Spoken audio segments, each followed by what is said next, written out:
Welcome to the HCI family of podcasts. We're your source for personal, professional, and organizational growth and development. We share our own original research, explore industry trends, and interview executives and thought leaders from across the globe. Join us for practitioner-oriented content around all things leadership, HR, talent management, organizational development, and change management. Maximize your personal and organizational potential with the HCI family of podcasts.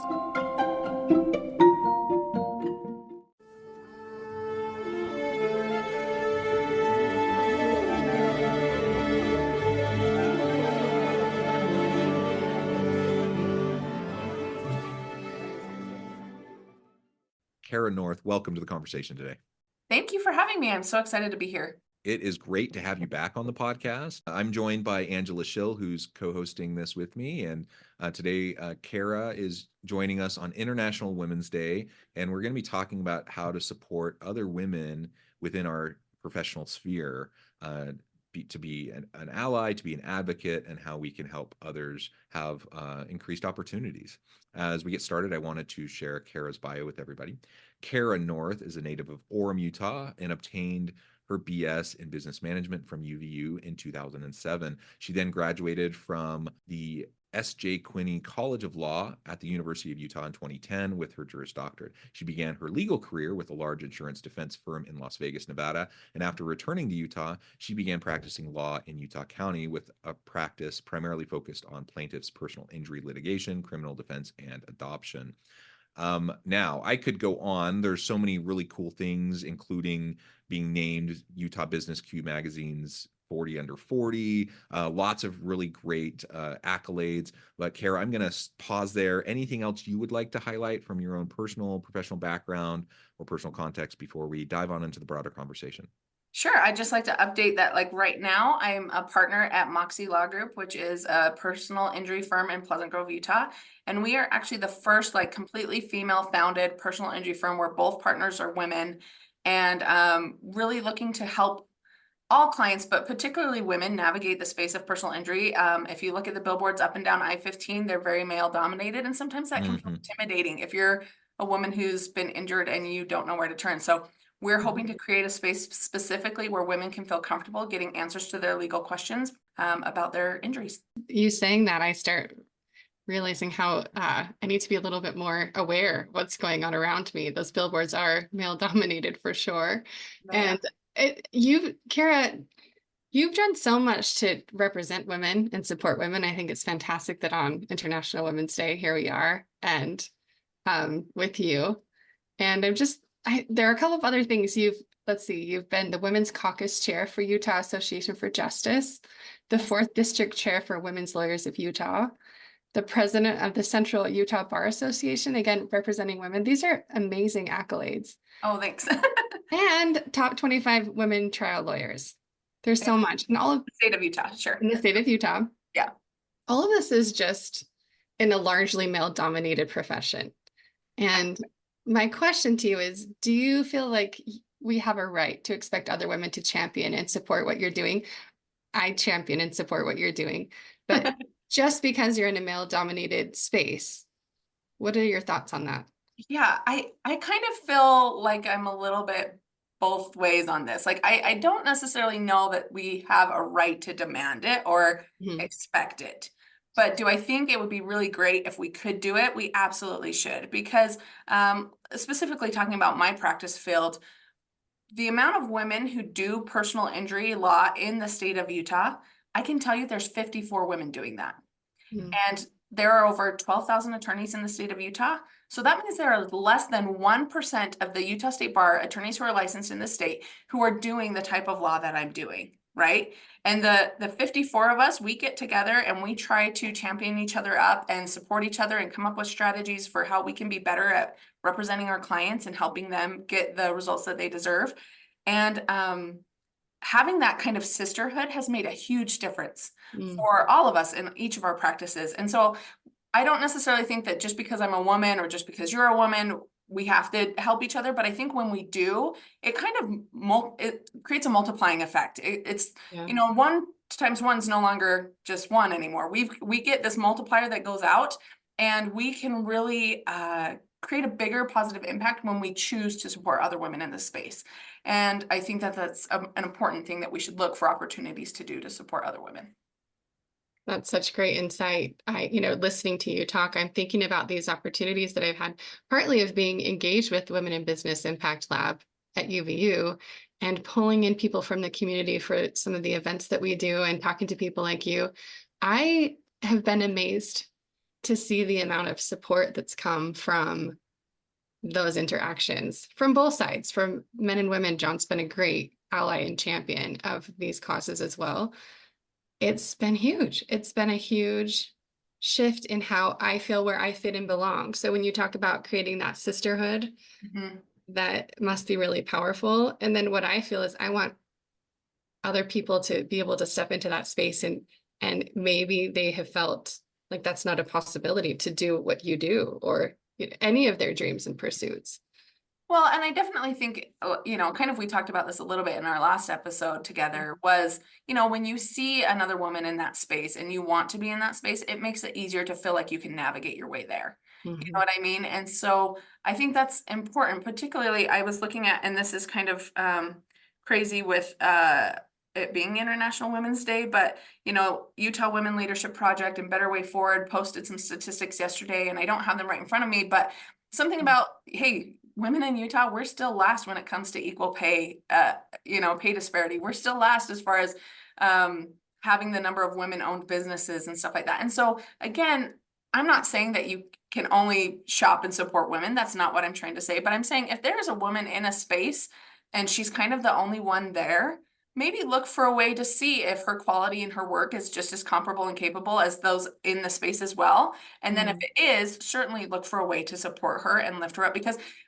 when we see those statistics, it demonstrates that we're not going to get handed a seat at the table. We're not going to get handed anything, and that's okay. But the only way that this is going to change and bring women into a space of equal footing within the state is if we as women say this is important and it matters and it's worth doing. And there's a mindset that goes with that. I think, you've described that mindset really, but I'm thinking in my own profession to step into something a little bit later on in life, like I'm young in my career, but older right than others. Yeah. And just to have other people in that space, other women and male allies as well, but have provided opportunities and had the confidence in me that I don't think that I originally had. And to step into that space and to have other women see me not as competition, but as, again, allies, that we're supporting each other, and then having all genders on board in terms of moving us forward in whatever position that we're in. Right. I was thinking about that today because I actually was working with our social media manager and I said, hey, I really want to get a post out for International Women's Day. And I would like to recognize the other women that I just went to a conference with this last week that was specifically for women trial lawyers. And I said, I would like us to recognize them and their firms and what they're doing and showing that they're not necessarily we're not competition, we're colleagues. And whether there is enough room and business for all of us. And if we can say, hey, maybe I'm not the right attorney for you. Maybe you live in Northern Salt Lake and you don't want to come to Utah County or something like that. That's okay. There's other women in that area that can help you the same way I could and give you that same quality of work. And so I think it's the same kind of thing like you're saying, having those colleagues that you can say, hey, they're doing this too and they're doing a great job and I can be happy for them is important and it matters. I was raised with a very musical family and a musical background, and we would always joke in our family that musicians have a hard time being happy for other musicians. And I think there is some truth to that, but I think that women in the workplace should not be one of those areas where we have a hard time being happy for the success of other women. And certainly our male allies are critical to helping that be heard. So that's important. Can I double click on that for a second? So yeah, I love how you just framed that. I'm just curious what your experience has been in that regard. Has there been that kind of competition that instead of being supportive of each other, there has been that competition and it's made it harder? if people see it as a fixed pie and they're like, well, only so many women are going to even get a seat at the table. I want to make sure that I'm the one. And that means I can't be as supportive of other people. Like, Yeah. What has that experience been like for you? Maybe that hasn't been your experience at all. I have had that experience, unfortunately, in the last couple of years. I worked with somebody who specifically made the comment. It was another woman, and I had kind of shared, I was vulnerable, and I shared some of the hard experiences that I've had as being a woman in this very heavily male dominated space. And, like when I walk into the room, most people assume I'm the court reporter for a deposition, or I'm the paralegal. And not to knock people in those positions, they're very important to our job. But that's frustrating that when I walk into the room, that simply because of my gender, I'm not expected to be the attorney. Right. And so I was sharing some of the examples of situations that I've had like that, where I've had to correct the judge that, no, Your Honor, I'm not my client's mother. I'm their counsel, in court. And, and this woman said to me, well, I just think we're different because I'm not looking to be offended simply because I'm a woman. And that really hurt. That really stung me, because I was like, wow, that's not at all what I'm trying to say my experience is. I'm not trying to say that I'm a victim. I'm not trying to say that I'm, looking for people to artificially boost me up because I'm a woman. But it was really disappointing to see another woman who I was sharing my open and honest experiences with minimize it and act like it didn't matter or wasn't real because she hadn't experienced it. Completely invalidating, really. Yeah, right. And so I'm glad for her that she hasn't experienced that, because it's not fun. It's not pleasant feeling like you're lesser than simply because of your gender. And so I hope she never has that experience, but it's also difficult to think, how can I help her see things a little differently or step in my shoes for a minute? And I don't know that I ever can, and so it's tricky. It's one of those things where it's like, I want to make sure that she doesn't have those experiences, but the only way to do that is for people like me to continue to break barriers and move forward. I've heard that. I've heard that from other women, that sometimes it's the women around you that are sometimes can be the hardest ones to get past when it comes to those types of attitudes. Like certainly there's plenty of sexist men around as well, and that can be a hindrance, but it's probably an extra kind of level blow if you have a female who you could see as an advocate or an ally or someone who would be a supportive person, who is invalidating, who doesn't even seem to really understand where you're coming from, or like you said, grateful that they haven't had that experience. That's wonderful. But just because one person hasn't had a bad experience doesn't mean there aren't a whole bunch of other people that have experienced the very thing that you're talking about. And so we don't want to minimize it. We don't want to discount it. And it's not just about someone choosing to be offended or anything like that. Like, no, there's like systemic issues at play here that are creating an environment that's hard for, in this case, women or whatever population we might be talking about. Is that something that either or both of you have felt at times? And if so, I'm wondering like what strategies there might be as we're trying to create a more supportive environment. Like you said, Kara, we're not trying to artificially lift up anyone. We're just trying to provide equal opportunity. Like really, if there's systemic barriers, we're trying to reduce them, or we're trying to break down the prejudices, the assumptions, the mental models that might be hindering the opportunity that might not be there as much for women. How can we move that along if sometimes the detractors are other women themselves? If I had that answer, wow. I wish. I think the only thing we can do is to continue to create an atmosphere of positivity, where we do try to lift up those who want to be lifted and who are willing to go through the fire with you. And, those that choose not to see it may never see it. Those that choose not to see it may go through a difficult or horrible experience before they see it, and that would be unfortunate. But I think even if those women or those individuals do go through a horrible experience, when they come out the other side, we as the women on the other side should be there with open arms to welcome them. And I think it's important that we say, I'm so sorry you went through that, and we believe them even when maybe they didn't believe us.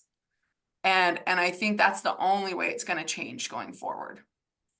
Yeah, that's beautiful, honestly. And I think, because I was thinking, how do you help someone have empathy who hasn't had your experience and for whatever reason can't step into your shoes until maybe they've had that horrific happening, whatever it is. But to offer the empathy to them is beautiful. And I think there's that mindset, John was talking about the fixed pie, and we're talking about maybe more of an abundance mindset. And I think just remembering when we see a colleague or someone that there might be that natural temptation to feel jealous or to feel less than, or somehow compare, to then put that spin that thought to an abundance mindset. Because that really is where 1 and 1 does not equal 2. There's this synergistic component, and it starts building. And I've seen that in my life, and I've seen it through women who have done what you've talked about, that have been there with open arms when, whether it's a tragedy or just a hardship, or something's happened to shift and open the eyes of someone who maybe didn't see what now they're experiencing. Yeah. So, well, and I had, when I was in my law school program, I was clerking at a law firm. And they hired a new attorney, and it was a woman, and she was only a couple years out of law school ahead of me. And I immediately had this like feeling of jealousy. Like I was like, crap, she just got the job that I was hoping to get when I got done with school. And I hadn't met her yet. I just knew that she was coming to start working at this firm where I had been clerking. And it was so funny because she starts working there, and immediately I was like, oh my gosh, I love her. Like, she is just the most genuine person, super like hardworking, really, doing everything she can to be the best at what she was doing. And immediately like my guard came down. I was like, I can't not like her. And then also, I think, at least in our profession, the type of women that go into law have similar characteristics, similar histories, backgrounds. And it was almost like we were the same person, and it was creepy. Like, we both did our undergrad at UVU. We both had the middle name Lynn. We both played sports, like all these weird things. But it was like, as soon as that guard came down, I was happy for her. And I realized that if she did well there, that could bode well for me. And we did end up working there together. There was room for both of us. And she's still someone I consider one of my best friends, one of the top attorneys I know, somebody I would still go to if, I needed help in that particular area of law. And so I think it's just even taking that moment to check ourselves, because sometimes it's easy to get jealous and see somebody else doing something you wish you were, and just taking a moment to check yourself and realize there is room for everyone. A rising tide lifts all boats. And if they are breaking barriers, that means it's easier for you to come through and maybe break a barrier beyond them. And so it's been a progressive process for me to learn to shift and recognize that there is room for everyone at the table. I just have this vision. I love that rising tide lifts all boats. And I also see like this imagery of blazing trails and bushwhacking and just, and also the polishing that comes with, as you say, it's kind of a work in progress.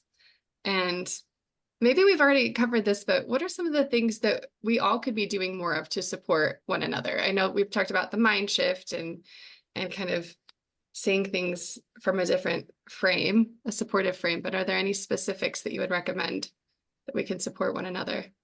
Well, I would say that particularly with like most women-owned businesses are small businesses, right? And in this day and age, the biggest thing that you can do is share their social, sing their praises on your own social, those kinds of things. And so that's why when I talked to my social media guy today, I was like, hey, let's do a post about recognizing those other women. Yes, some of them are in our same space of business. Some of them aren't. But you know what? There's got to be more, like, the more business they're getting, the more business we're going to get, and it's all going to help. It's that, same mindset. So I think the biggest thing right now would be sharing their socials, singing their praises, and then looking to refer people to them or patronize their business yourself. And those are things that I think we can all do. And it's not necessarily that hard. If we're going to go shop at a local store for something anyway, look for one in your space. Look for one that so-and-so owns or their friend owns, or, and it's not hard to take 2 minutes out of your day to go support them in that space and recognize that they, what they're doing is valid and unique and deserves to be acknowledged. My brain is spinning with all of the people. It just got me going on all the things that I want to jump in and do. Right. In that arena. I think there's a lot we can do if we're just more mindful. Yes. Great suggestion. And I think, just being able to be supportive in the way that others want to be supported. Like I'm thinking of my wife as an example. We have 6 children. She has a doctorate, but she was kind of non-traditional. Like she did her first degree kind of in the normal, quote unquote, normal time frame by her early 20s.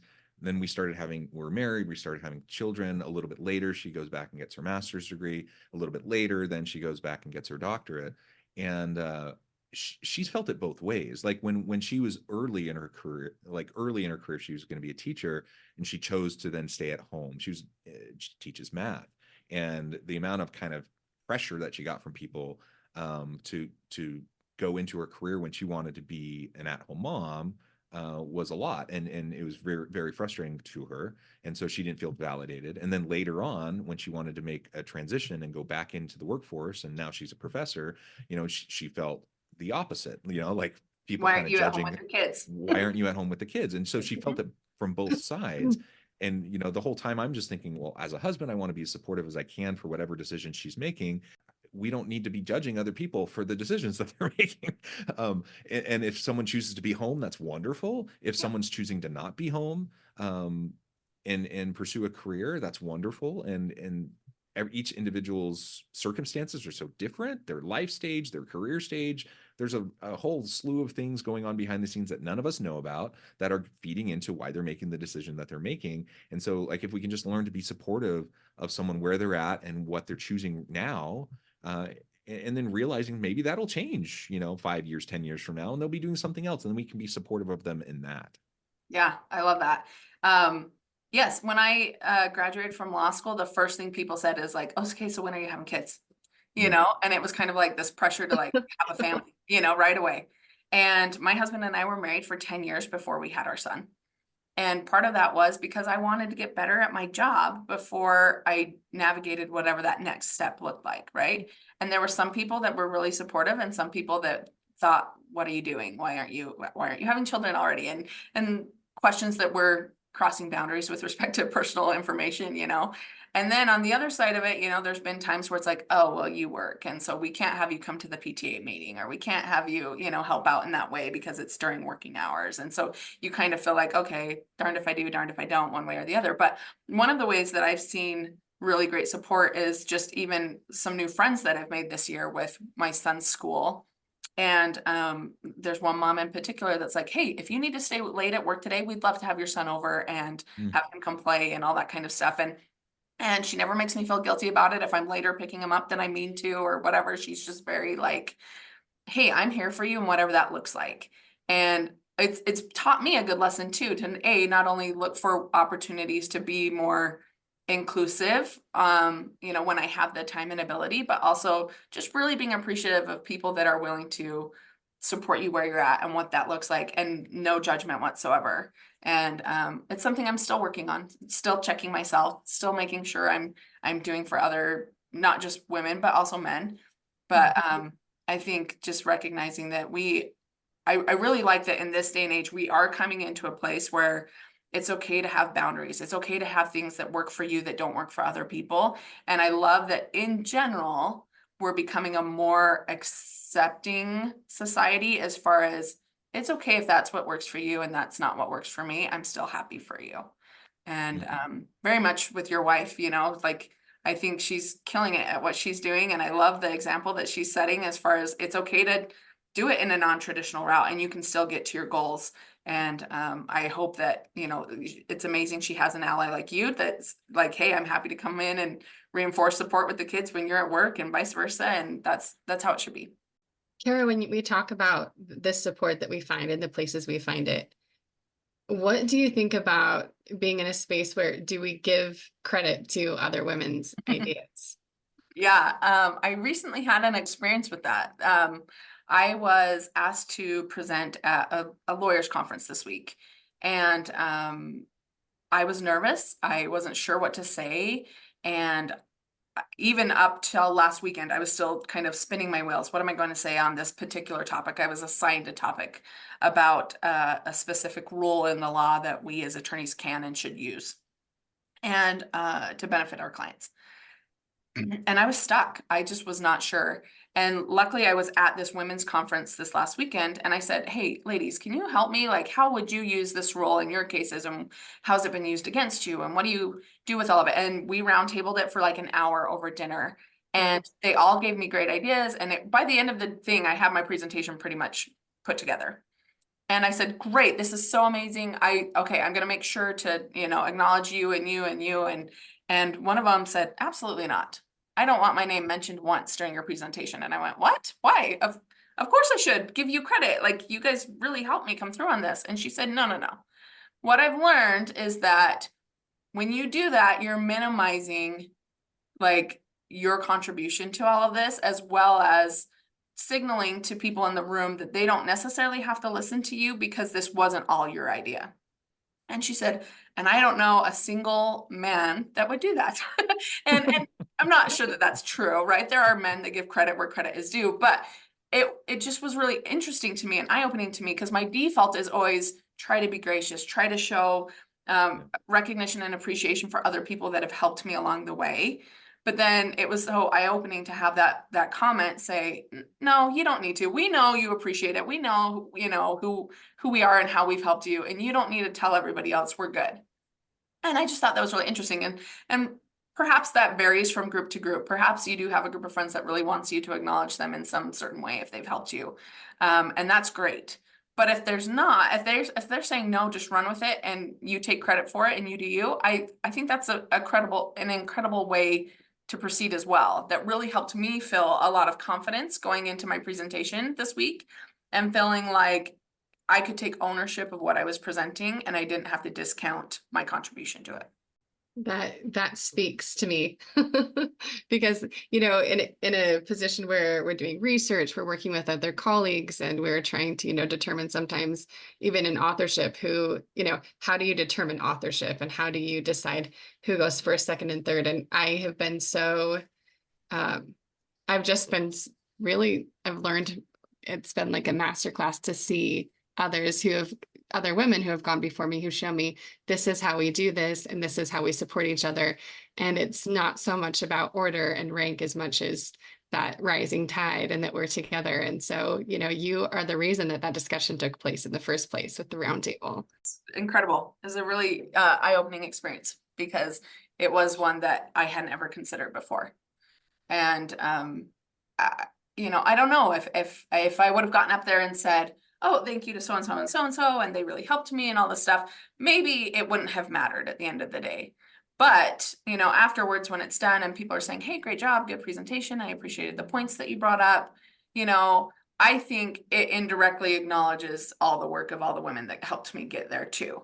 And so I, send them private notes and thank yous and emails and, hey, I appreciate how that went. It went well. Your contribution was invaluable, and it was a good experience, but it was one that I had never considered before, that maybe there's times to give credit, but we don't always have to, particularly if it's going to come at the expense of discounting our message in a way that makes it sound like we didn't take responsibility or ownership over it. Well, very good. Kara, Angela, I note the time. I think we could continue on for forever. But I do note the time. I think we need to let you go, Kara, here in just a minute. So we can go ahead and start to wrap up. As we wrap up, Kara, if you could just share with the audience how they can connect with you, find out more about your practice, more about the work that you're doing, and then wrap this all up with a nice bow for us. Like, what would be your final takeaway on International Women's Day? The core message that you would want to leave with the audience around how we can be best supportive of women around us as they're pursuing whatever their goals may be. Yeah, absolutely. So again, you can find me at Moxie Law Group in Pleasant Grove, Utah. Our website's www.moxielawgroup.com. And I'm on LinkedIn under Kara North. and my email is also listed there. I'm also regularly on campus at UVU. I'm involved at the Board of Trustees, the Alumni Board, and Foundation Board. So number one, I'd always encourage everybody to get back involved with UVU, and we could run into each other that way for sure. But then number two, seek me out on social media. I also have billboards on I-15 now. So if you see me on I-15, be sure to give it a smile as you drive by, but be safe. Finally, I would just say that with respect to International Women's Day, lifting up other women and making sure that they are seen and acknowledged and validated is the work of women. Even though we have great allies, John, I think you're one of the best. But even though we have great male allies in our community, ultimately the way that we are going to push Utah and women forward into equal pay, equal recognition with respect to women-owned businesses, those kinds of things, is when other women come to the table and say, hey, look at what she's doing. It's awesome. It's great. I'm super happy for her. I'm proud of her. And, maybe this is like the Taylor Swift effect. Like, the way that her fans kind of groundswell and make something incredible happen. I think we as women could just do that in general.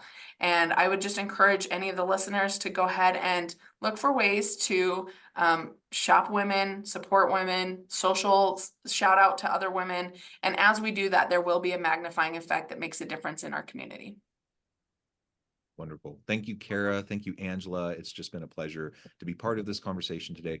I encourage the audience to reach out to Kara, get connected, find out more about what she can do for you. And as always, I hope everyone can stay healthy and safe, that you can find meaning and purpose at work each and every day. And we hope you all have a great week.